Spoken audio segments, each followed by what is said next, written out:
Hello, ഇന്ന് ഞാനും അച്ഛനോട് കുറച്ച് വിറകെടുക്കാൻ പോകുന്നൊരു വീഡിയോ ആണ്. ഞങ്ങൾ ഗ്യാസിന് ഷോർട്ടേജ് വന്നപ്പോഴല്ല സത്യം പറഞ്ഞാൽ വിറക് കൂടുതലായിട്ട് ഉപയോഗിക്കുന്നത്. ഞങ്ങളൊരു 80% വീട്ടിൽ വിറകെടുപ്പ് തന്നെ ഉപയോഗിക്കാറുള്ളത്.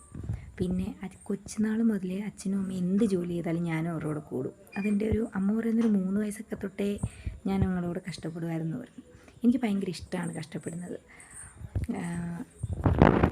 അച്ഛൻ ഓട്ടം പോകുന്ന ഒരു ഫ്രണ്ടിൻ്റെ വീട്ടിൽ അവരുടെ വിറകാണ്. അവർ വെട്ടിയപ്പോൾ അച്ഛനോട് പറഞ്ഞു വന്ന് എടുത്തിട്ട് പൊക്കോളാൻ പറഞ്ഞു.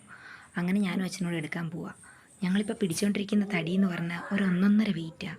ഇത് ഈ കണിക്കൊന്നയുടെ തടിയാണ്, നല്ല വെയിറ്റാണ്. പിന്നീട് ഞങ്ങൾ അറിയുന്നത് ഇത് അറപ്പിക്കാനൊക്കെ ഉപയോഗിക്കും, ഫർണിച്ചറിനൊക്കെ എടുക്കുന്നതാണ്. നല്ല കട്ടിയാണ്, നല്ല വെയിറ്റ്, കാണുന്ന പോലൊന്നും അല്ല. വീഡിയോയിൽ കാണുമ്പോൾ നിങ്ങൾക്ക് എത്ര മനസ്സിലാകുന്നുണ്ടെന്ന് എനിക്കറിയില്ല. ഞാനും അച്ഛനോട് പിടിക്കാൻ നോക്കിയിട്ട് എന്ത് ചെയ്താൽ പറ്റുന്നില്ല. പിന്നെ ഞാനതേന്ന് വിട്ടിട്ട് ആ ടൈമിൽ ഞാൻ പോയി എനിക്കെടുക്കാൻ പറ്റുന്ന വിറകുകൾ ആ സമയത്ത് എടുത്തുകൊണ്ടിരിക്കുക. വെറുതെ എന്തിനാ കല്ലേക്ക് അടിച്ച് പല്ല് കളയുന്നത്. അച്ഛനാണെങ്കിൽ പിടിവിടില്ല എന്ന് പറഞ്ഞ വാശിയിൽ കുറച്ച് കഴിഞ്ഞപ്പോഴത്തേക്കിന് പാവം എനിക്കാണെങ്കിൽ അങ്ങനെ വിട്ടുകളയാനും വയ്യ.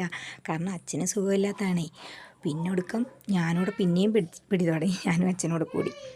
അങ്ങനെ അവസാനം എന്നെ ഈ 2 പേരുടെയും കൂടെ പരിശ്രമത്തിൽ ഏതായാലും അത് ഞങ്ങൾ തള്ളി കയറ്റിയത് വണ്ടിയിൽ. പിന്നെ ഞങ്ങൾ ബാക്കി വിറകെടുക്കാൻ പോയി. പിന്നെ ഞാൻ അച്ഛനോട് കൂടി. അങ്ങനെ നമ്മുടെ അച്ഛൻ്റെ ജീത്തോയാണ് 4 വീലർ വണ്ടി. അച്ഛൻ ഓട്ടം പോകുന്ന വണ്ടിയാണ്. അതിലൊരു 2-3 തവണ ഒറ്റ ദിവസം കൊണ്ട് എടുത്തില്ല, 2-3 ദിവസമായിട്ട്.